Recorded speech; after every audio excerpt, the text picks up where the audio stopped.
Yun o, daming snow. Yata snow. Pasok ang ano. Oh, wala snow. Wala snow? No. Snow yan.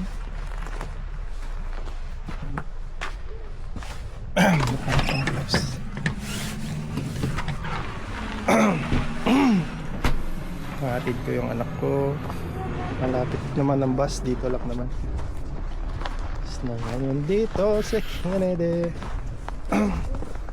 Oh, katok ka na sa neighbor. Katok mo na sila. Ha? Punta mo na sila.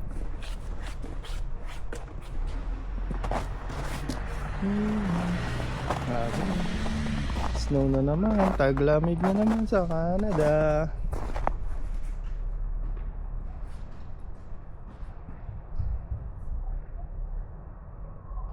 Namuti na naman ang Canada. Dati green. Kahapon lang green, ngayon puti na. Hindi na sa snow. Buti nga may bus ngayon eh. Kasi minsan nakaka-cancel. Kasi nga daw hindi naka winter tires yung bus. Kaya minsan hindi ako nakakapasok. Ngayon eh may bus ngayon at ihahatid ko lang yung anak ko. Tapos wala naman ako pasok ngayon. Magluluto na lang ako. Taglamig. Ito yung pinakamahirap dito sa Canada pag taglamig. Lalo na pag malayo yung trabaho mo. Hirap mag-drive sa snow. Yung mga Canadian, mga sanay na naman yun. Dito na sila lumaki. E sa ating mga Pilipino na bago pa lang, lalo na katulad ko bago, hirap mag-drive. Tsaka medyo mahal din yung winter tires. Kailangan mo kasi winter tires, kundi ma-aksidente ka, madudulas yung sasakyan mo habang nag-i-snow. Mahal pa yung may winter tires. Pero okay lang. Pinalad naman kami. Ang trabaho ko nandun lang sa lapit lang sa bahay, kaya okay na okay. Tsaka wala man ako sasakyan. Hindi pa kaya ng budget natin. So ngayong araw ihatid ko lang ang anak ko, tapos magluluto ako ng hapunan namin tsaka tanghalian. Hatid ko lang sila sa bus. No. Yeah. No. Yeah. No. Yeah. No. Yeah. No. No. Why?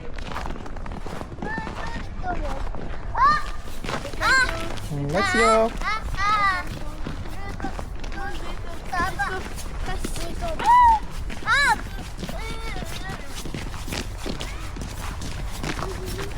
Dito lang sila sa bus.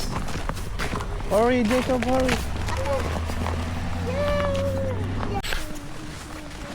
Like snow, ah. Beep, beep, beep, beep. Gaganyan ko yun. Ganyan mo. Tuyo na naman ang ilong mo. Yan. Go with that, Chelsea. Be careful, ha? Slowly lang. Jacob, go with that, Chelsea.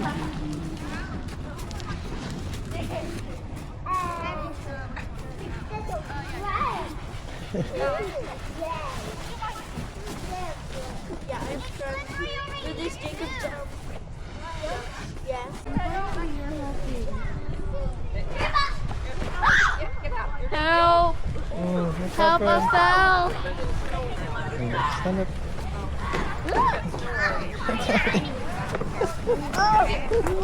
Okay. Oh, sticky because of the ice. Jacob, wait for Ate Chelsea, Ate Sef.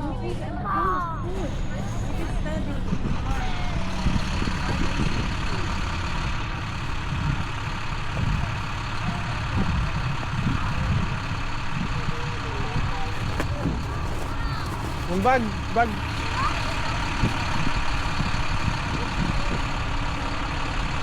Oh, bagsak.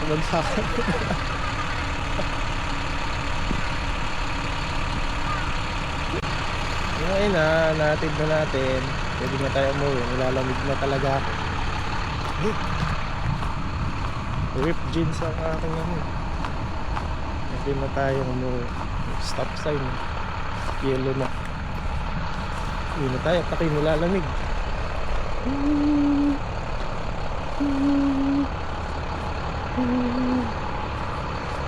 Luluto pa tayo. Luluto tayo ng lugaw. Ang tama sa taglamig, tsaka tinola. Isang luto na lang. Tara. So yun o, kailangan ko siya madaling magluto kasi parating na si Mrs. Alas 9 kasi break niya. Wala pa akong luto. Mabilis lang naman lutuin yan lugaw. Tama-tama sa parang yan. Parang butter. Butter. Luto tayo lugaw. Okay. Ito na ito lahat. Mabilisan lang. Ayan. Isa ko na yung manok. Alam niyo na naman to, paano magluto ng lugaw. Gagawin lang naman to. Isa-isa lang. Gawin natin na lang po. Mamadali na tayo. Parating na si Mese. Bakit?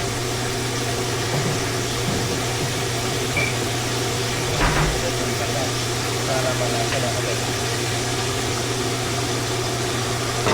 So yan. Ako ang taga-asikaso ng anak namin dito at saka taga-luto. Kasi ang trabaho ko lang naman dito sa Canada ay part-time job lang. Hindi pa ako nakakuha ng regular job. Mga pasulpot-sulpot lang, on call, tapos 3 hours, 5 hours, ganun lang ang trabaho ko. Madami man akong in-applyan pero hindi swak. Tingin din kasi sila sa experience. Lahat niya, in-applyan ko na kahit niya cleaner. Pero nakapasok ako dito ulit sa trabaho bilang PSW. Tapos nung humingi na yung PSW, RSA kasi ako, support pay. Humingi na siya kasi madami ng PSW.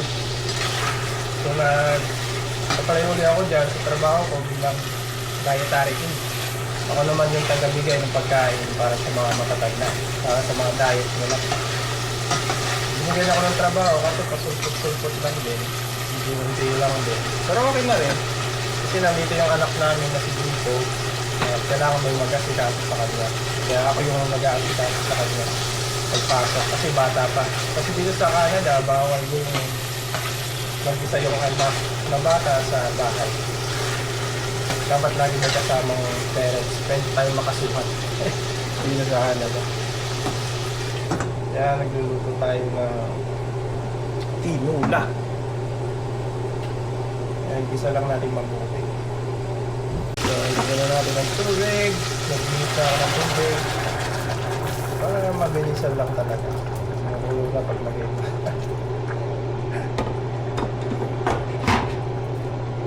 Ayan. Nakakulo na, diba? Mabilisan lang. Tapos, and lemon. Stir. Stir pang palasa yan. Lang. Higyan na rin natin ng lemon para isang round na lang. Yan. Saluhin natin.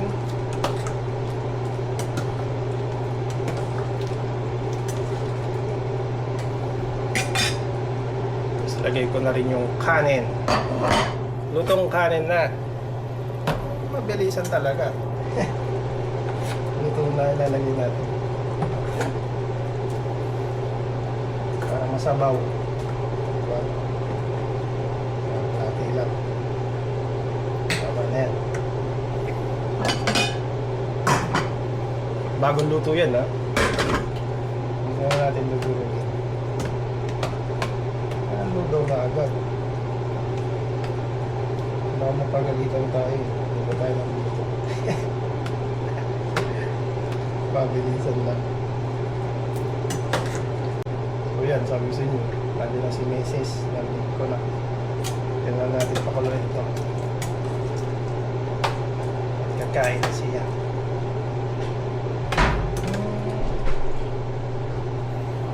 Si Mrs.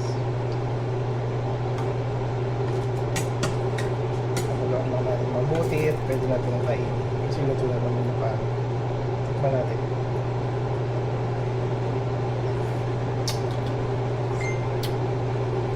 Okay. Kailangan na lang kasi.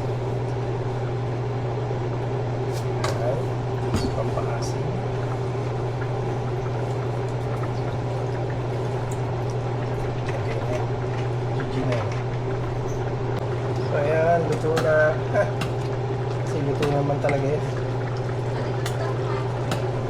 Kanin, luto na. Nandiyan na si Meses. Mabilisan na.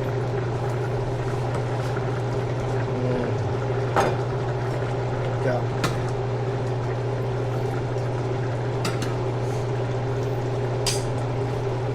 Mabilis ang yoga. Hindi pa masyadong kulo eh. Kailangan kulong-kulo. Eh, may pasok pa si Mrs. Hindi nga napagod.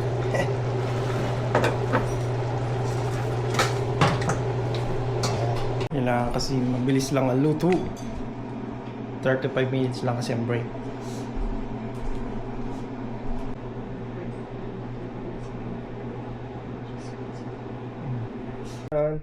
Titiklop naman tayo ng damit.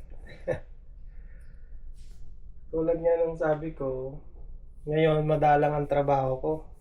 Naging ano na lang ako, part-time job.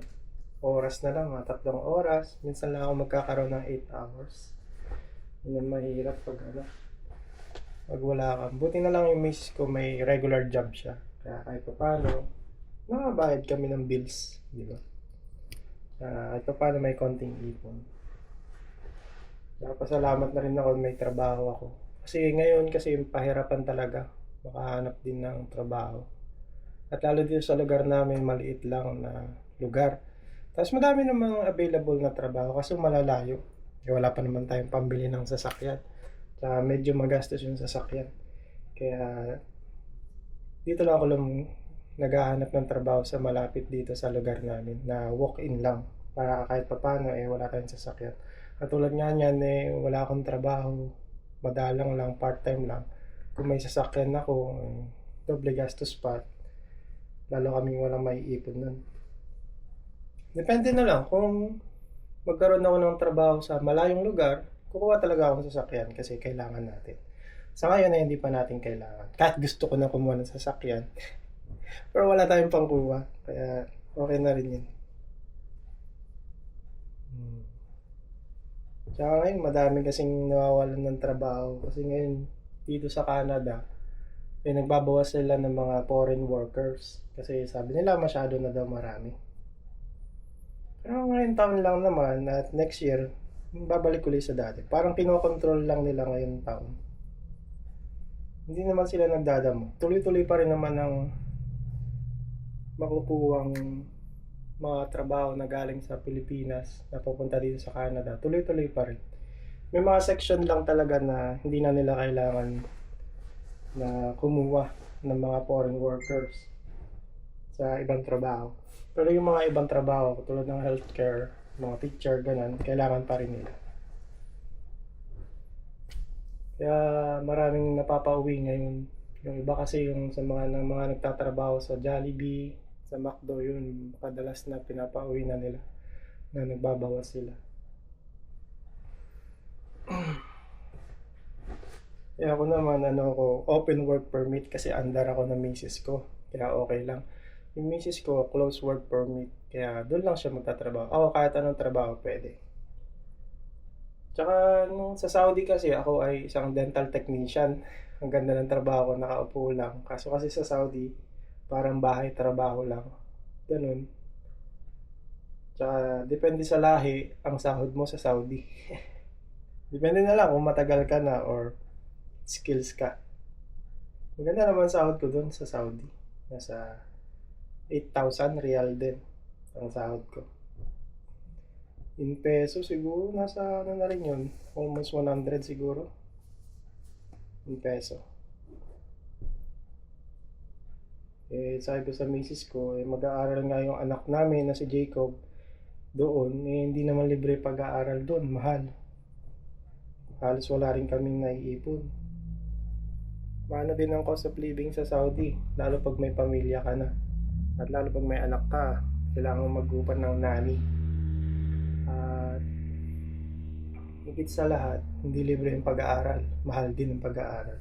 Kaya kami lumipat dito sa Canada. Kaso lang, may iba talaga yung trabaho namin. Bababa talaga. Yung nurse ka dati, bababa as a PSW or yung mag-aalaga ng mga matatanda. Ganun talaga. Lahat naman ng pupunta dito ay ganun ang nangyayari. Yung dentist nga sa Pinas ay magiging dental assistants kasi may mga bridging na tinatawag. Sa kaso ko naman as a dental tech, skills naman kasi yun sa amin sa kamay. May nakuha naman akong trabaho, ang kaso lang sobrang layo. Almost 1 hour yung biyahe. Inisip ko, pag kukuha ko ng sasakyan, medyo mahal din. At medyo malayo, tapos mag-i-snow. Katulad yan, nag-i-snow na. Hindi ako makapasok everyday. Tapos nandito pa yung anak namin, wala mag-aasikaso, lalo na pag walang pasok. Kasi nagka-cancel ng bus. Kaya sabi ko, maghanap na lang ako ng malapit dito. At ayun nga, naging RSA ako. Ang problema nga lang, naging resident support worker ako. Nag-aalaga rin ng matanda. Kaso nga lang, madalang na yung trabaho. Kaya naghanap ako ng trabaho, ng iba pang trabaho. Ngayon, ang trabaho ko ngayon ay doon pa rin sa trabaho namin, kumpanya namin, mabait talaga sila. Binigyan nila ako ng ship ng dietary aid, yung nagbibigay ng pagkain sa mga matatanda. Ganun. Kaya thankful pa rin kami sa company namin, mabait. Tsaka kaya kami punta rin dito, may pagkakataon maging permanent resident. Pwede namin madalhin yung mga pamilya namin nasa Pilipinas. Medyo mahabang proseso, pero at least kung tumagal man kami dito, may pagkakataon maging PR. Sa Saudi kasi walang pagkakataon maging PR. Tsaka dito libre ang healthcare, libre din. At libre din ang schooling ng anak ko hanggang high school. So may pagkakataon pa kami mag-ipon bago siya mag-college. Libre din yung bus, di ba? Laking bagay, nandiyan lang, tumawid lang kami kanina. Ihahatid ko siya. Libre lahat. Kiss mo ko. Ito ang misis ko. Titiklop ako. Ay, may panty. Nagpapakita. Kain ako. So, yun So, lang. alas 4:10 ang 4 o'clock yung kayo. Jacob na ba? So, yan. Nakapunta na ako. Yun nga, pumunta rin akong food bank kasi short talaga kami. Medyo mahal kasi yung bahay namin. Mahal din kasi ako sa living dito sa Canada. Pero depende rin sa lugar. May mga lugar na mura yung upa. Kaso dito kasi, dito na kami naghanap mas malapit. Kahit medyo mahal, ang renta namin ay $2,000 per month. Including na lahat, kuryente, tubig. 2,000 lahat na yan. Medyo mabigat nga lang. May mga ibang upa na mas mura, 1,500, 1,600, mga apartment. Pinili namin to mas malapit. Kasi mas malapit ang bus, mas malapit yung trabaho namin. Para hindi hassle pagka nagkaroon ng snow. Medyo mahal pero okay man. Kahit ako noong una na-stress din. Kasi nga, pagdating mo dito, di ba nga sa Saudi ka, yung pinag-aralan mo talaga sa Pilipinas, ang profession mo. Pagdating mo sa Saudi, ganun din ang trabaho mo. Pagdating mo dito sa Canada, magda-downgrade ka talaga. Kasi kung hindi pa available yung trabaho o profession mo, syempre maghanap ka ng trabaho na kahit ano para kumita ka. Kasi malaki rin naman ang sahod eh. Yung pagiging cleaner mo, okay din ang sahod. Kaya huwag ka lang mapili talaga. Pero na-stress din ako nun kasi nga mababa na iba na yung trabaho ko, di ba? Pero kinaya ko naman. Talagang pagpatuloy mo lang. Una lang talaga mahirap. Pero pagka masasanay ka na rin. Lalo na pag may babayaran ka. Kailangan mong gawin talaga. Pero hindi naman sa napipilitan. Pero okay naman kasi. Ngayon dati, may stress. Pero ngayon okay na.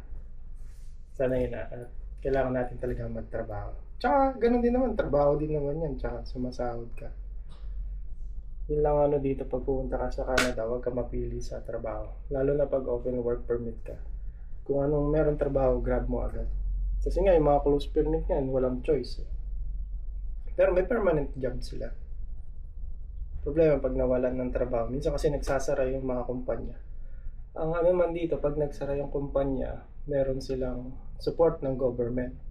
Bibigyan ka nila ng perang ng suporta. Dun sa mga open work permit lang naman yan. Bibigyan ka nila ng pera every month hanggang sa makahanap ka ng trabaho. Pag nagsara lang yung kumpanya. So, yun na mga guys. Mga guys tuloy. So, yun na nga. Dito sa Canada, okay naman. Hindi naman okay naman. Okay talaga. Ano lang talaga, malaki lang talaga yung gastos sa pag-asikaso ng papel. At higit sa lahat ay mahirap sa ngayon na makapunta dito kasi nga sa sitwasyon ngayon na nagbabawas sila ng immigration. Pero sulit naman lahat ng gastos at pagod mo ng ng requirements na makapunta dito. Sulit na sulit talaga. Mababait din kasi mga Canadian. At depende rin sa lugar. Pero itong napuntahan namin ay maganda. Mababait yung mga tao dito. At pag pupunta ka talaga dito, talagang dapat ay masipag ka. At higit sa lahat, hindi ka mapili ng trabaho. Pag mapili ka sa trabaho na gusto mong trabaho ay yung trabaho mo lang sa Pilipinas, ay wala kang mararating dito pag ganun.